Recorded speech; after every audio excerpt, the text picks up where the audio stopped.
जय श्री जगन्नाथ सांग माने मम्मी आज खाइबारे कौन करछु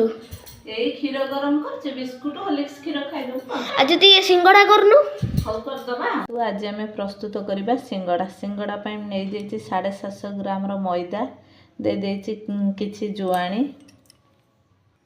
दे दबा किछि कला जीरा स्वाद अनुसार लूण अल्प किछि दे दबा तेल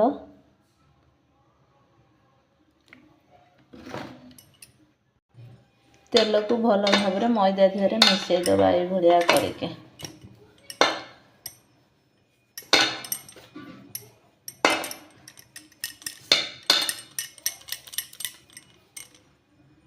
देखंतु भल भाव तेल मैदा संगे मिसी जाइए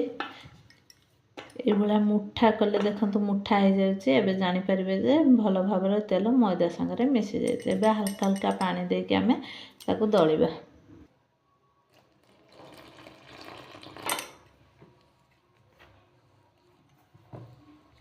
देखंतु डोटी हमर प्रस्तुत हो जाइए एको आमे 15-20 मिनिट पय घुरेई रखिदबा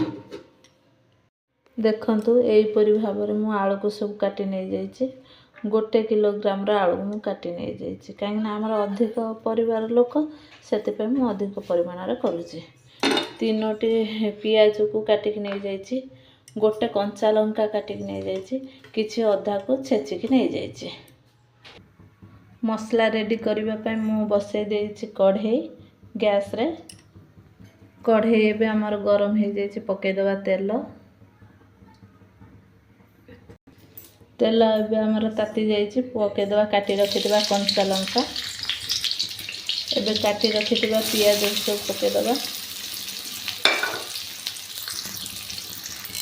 छेची रखिदबा अदा को ता देहरे पकै दबा तो भल भाव टिके संतुली दबा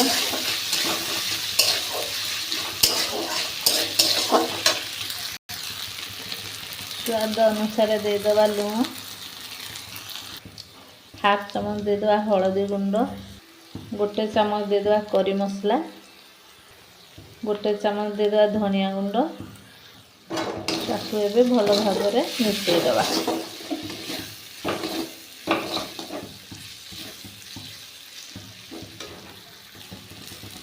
पकई दबा काटी रखिदबा आलू सब ताकू भल भाव गोलई दबा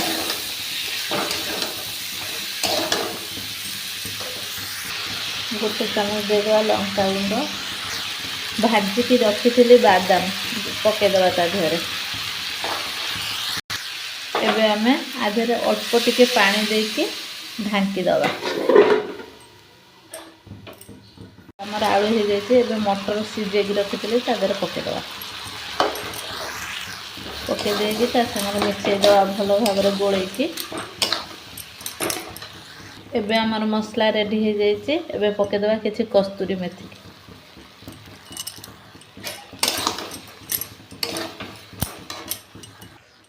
पके दबा किछि गरम मसला एबे आमे आकु अलगा एक पात्र को ओजाड़ दबा एबे बसई दबा अलगा एक कढ़ई हमर गरम हो जाइए ता देहरे दे दबा आमे तेल देखंतु एई परी रुटी सेप रे सब गुळा कर नबा कि आमे ताको मझिरु काटी दबा तापरे एई परी भाव रे नै आसे कि ताको एई भली सेप रे ये कर दबा देखंतु मसला को सब आधर पुरे दबा पानी मार दबा ता साइड रे सब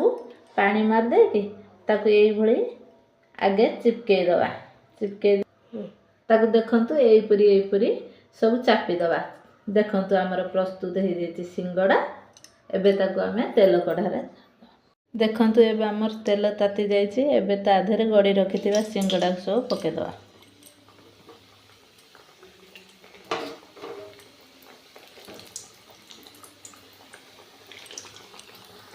गैस को लो मीडियम रे रखिबा देखंतु सिंगड़ा हमर गोटे साइड हो जाइछि एबे ताको आमे अलगा साइड ता उल्टे दबा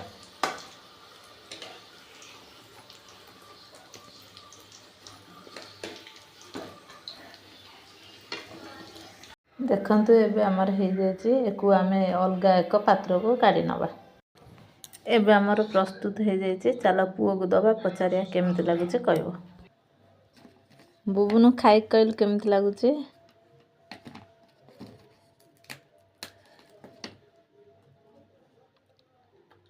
ବଢିଆ ହେଇଛି। ଭଲ ଖାସ୍ତା ହେଇଛି ତ। ହଁ।